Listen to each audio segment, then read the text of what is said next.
มันตลาดเป้าครับนี่โคม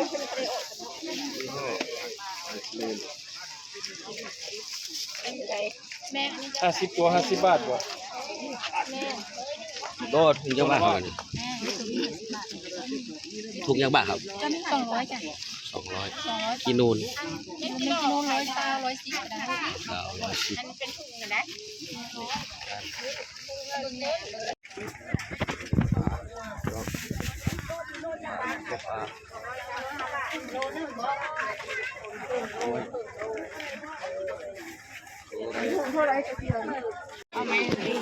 โลจะบาท370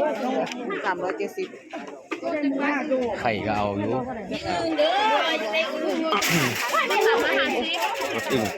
ไข่บ่สวัสดีค่ะ มาชิมบะหมี่กุ้งลงเลือกเอาไปเลือกไหม เด้อค่ะเด้อเด้อเอาไหมคะบาทเหรอเอาไหมบาทนะเด้อ340เอาหรอ350เลือกเอาไหมจะครึ่งโล เขาบอกเจ้าพยานจับเลย ของเราตัวใหญ่ของเราตัวใหญ่ไข่ เต็มกะละมังเลย เอียนนั่งแล้วคะแนนเห็นแล้ว สะออนครับสะออนฟังเราก็กว่าแล้วเพื่อนเอามาขายก็ แม่ขนุนถุงเจ้าบ้าครับยายแมงกะนูน50 บาท50 บาท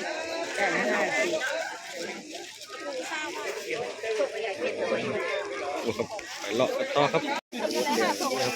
กะละมังเลยแกงพอมีแกง ตาลถุงจักบาท50 บาทจ้าแต่เด็กผมครับเซาเดียว ยายจักบาทตาเนี่ยร้อยเดียวครับเด้อเซาเดียว 100ครับในแกงกูได้ได้มาซื้อเอาดิตลาดนัดให้เราเอานัด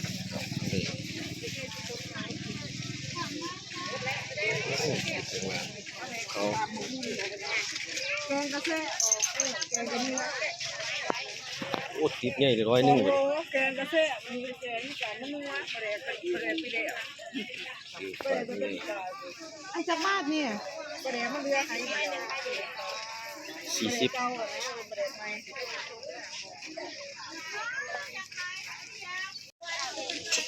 นู้นนัดรอครับฟังกินไปฟังแล้วนะครับพอดีก็มีครับทำไมครับตรงที่เดียว ก็มี ครับผมกุ้งกับล้วนงามยินไปเลย จะได้ปูปลา50 บาทเด็กไหม ให้เลยครับ อันไหนจ้า ให้เลยครับ จานจังหวะครับ จานละ50 ครับ จานหนึ่งครับผม ให้ได้หนูครับเรียก อ๋อไหนเพิ่มอีกว่าจ้า ตลาดเล่ากับตลาดนัดให้เล่ากับวางคลิปไว้ใช่ไหมครับเลยมาไปเลี้ยง2 ตัว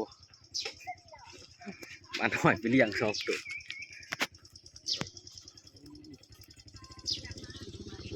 คลิปนี้ฝากไว้ใช่ไหมครับผมไปนะครับผม